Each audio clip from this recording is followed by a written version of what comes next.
Hi po! Sa video na ito, pag-uusapan natin yung AMZ Scout Calculator na sinasabi ko kanina dun sa naunang video. Una, ang gagawin natin ay ipapakita ko sa inyo kung paano mag-compute ng profit gamit yung manual na Amazon Calculator. Built-in ito. Okay?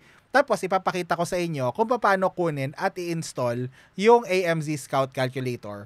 At siguro ipapakita ko na rin yung mga iba pang options na available kung ayaw nyo gamitin yung AMZ Scout na nire-recommend ako. So, punta tayo sa screen ko para makita nyo kung ano ibig ko sabihin. Okay? So, eto tayo ngayon sa screen ko at meron akong sample product dito. Okay? Para mas maging madali yung explanation ko, i-assume na lang natin na may nakita akong tindahan na nagbebenta nitong same na product nito na $30 lang. Okay?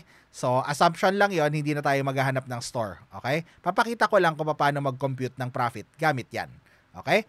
So, una, pupunta tayo sa manual calculator ng Amazon. So, ang gagawin ko ay FBA calculator. Okay? Ginugel ko lang. Okay? So, ayan, Amazon Seller Central. Makikita niyo yan, di ba? Fulfillment by Amazon Revenue Calculator. So, i-click ko yan. Tapos dito, kung naka-sign in ka sa account mo, hindi mo na to makikita. Pero dahil hindi ako naka-sign in sa account ng kahit sino, kahit sa mga kliyente ko, so I'll continue as guest. Okay? So yan. So ang unang gagawin mo ay kukunin mo yung ASIN. So kung hindi mo alam kung ano yung ASIN, ang ASIN ay makikita sa ilang parts ng mga products. So pwede mo siyang makita dito sa taas. So pag nakita mo na amazon.com dp/, so lahat yan hanggang minsan mahaba pa yan, pero hanggang dun sa next na slash, okay, yun yung ASIN. Okay, after ng dp/, yan yung ASIN. Ngayon, kung nakakalito para sa yan, pwede mo rin naman siyang tignan dito. Okay, ASIN dito sa baba, product information. So ASIN. Pero ngayon pa lang, ang tip ko sa sanayin mo na yung sarili mo na tignan yung ASIN dito. Okay, sa taas. Kasi mas makakadali siya ng trabaho para sa iyo. Pero sige, for now, ito muna. Dito muna natin kunin yung ASIN. Okay? Tapos, ipe-paste natin siya dito. Tapos, click search. Okay? Tapos, pagka-click natin ng search, so yung current price niya, yung lilitaw dito. So, makikita niya na 89.97 siya dito. Okay? So, kaya yon ang lumitaw dito. Ngayon, pwede nyo namang i-price yung product at any price na gusto nyo. Pero for our purposes dito, hahayaan ko na lang yung current price. Okay? So, yun. Dito sa estimated shipping cost na ito, okay? So, ang usual na estimate na ginagamit ko ay 50 cents. Yun usually yung dinadagdag ko rito. Bakit? Kasi 25 cents yung shipping cost na estimate ko. Tapos, 25 cents yung estimated ko na placement fee. Ngayon, later on, syempre, di na siya sakop ng course na to. Pero later on, mafi-figure out nyo kung ano yung average na na shipping cost ninyo and placement fees ninyo. So, yun eventually yung i-add nyo dito. Okay? So, kung hindi niyo naman alam 'yun, kunyari VA kayo tapos wala kay access dun sa figures na 'yon. So, ang pwede niyo gawin ay tanungin yung client kung magkano idadagdag ninyo. Okay? Pero for our intents and purposes, okay na yung 50 cents na idadagdag mo diyan. And kung gusto mong maging safe, pwede kang magdagdag ng $1. Mas mataas pwede rin. Okay? So, for now, 50 cents ang gagawin natin. So, 0.50. Tapos, dito sa miscellaneous cost, so, syempre, ikaw, kung nag-online arbitrage ka, so, malamang gumagamit ka ng prep center kung hindi ka taga-US. So, malamang yung prep center na yan, charge ka ng anywhere from $1.50 to $2 kada unit. So, assume ko na lang na meron ka ng prep center, tapos ang singil sa'yo ay $1.50. Pero kung hindi $1.50 yung singil sa'yo per unit, so, feel free na i-change ito. Okay? So, for now, $1.50 mo na yung gagamitin ko. Okay? And then, cost of goods sold, di ba? $30 siya. So, make sure na, syempre, i-check out nyo siya para makuha nyo yung taxes. Mamaya, ipapakita ko sa inyo yung buong process.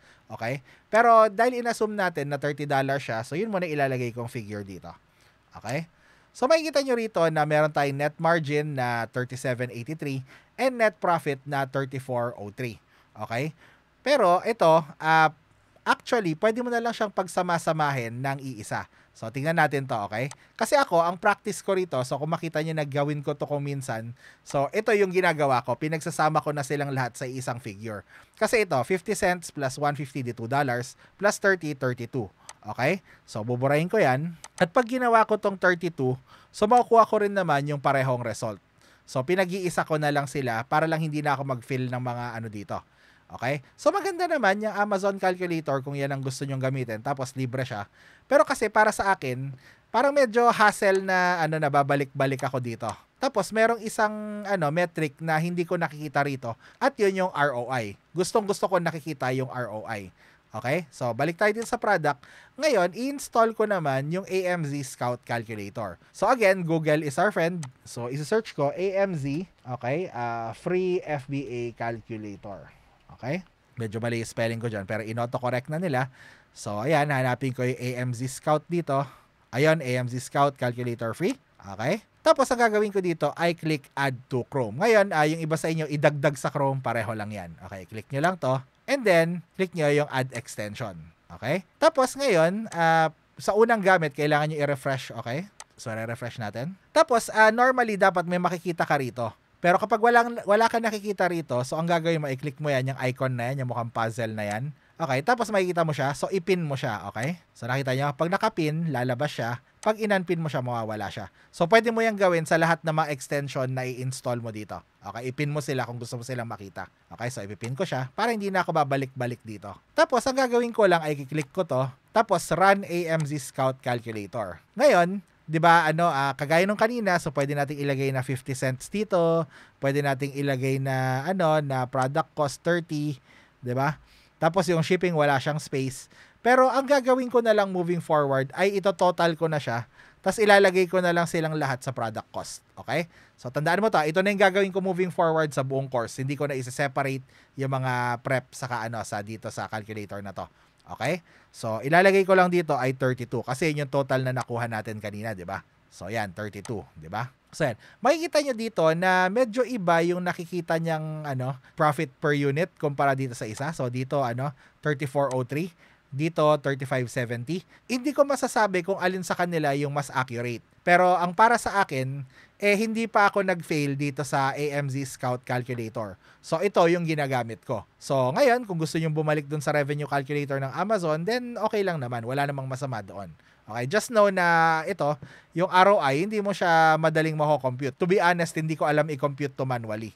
Kaya ginagamit ko ito. Kasi yung ROI, yung return of investment na yan, yan yung tutubuin mo, yung percentage na tutubuin mo kumpara dun sa ginastos mo. Meaning kunyari, gumastos ka ng $100 dun sa product kasama na lahat. Tapos tumubo ka ng $30.